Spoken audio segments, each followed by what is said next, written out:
puisqu'on m'a demandé de faire un discours,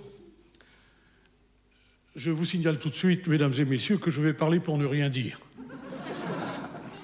Je sais, vous pensez, s'il n'a rien à dire, il ferait mieux de se taire. Oui, c'est trop facile.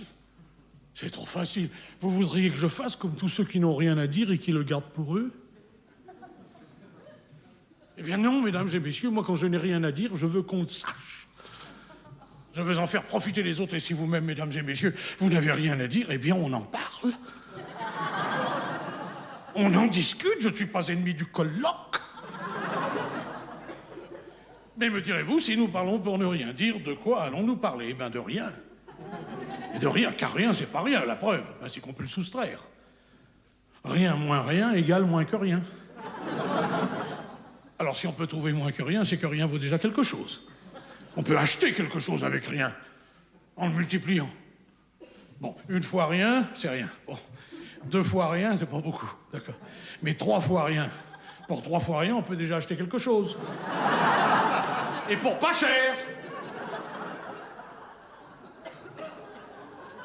Bon, maintenant, si vous multipliez 3 fois rien par 3 fois rien, rien multiplié par rien égale rien, 3 multiplié par 3 égale 9, ça fait rien de 9.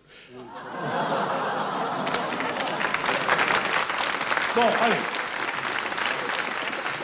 Parlons d'autre chose, parlons d'autre chose. Parlons de la situation, tenez, parlons de la situation, sans préciser laquelle.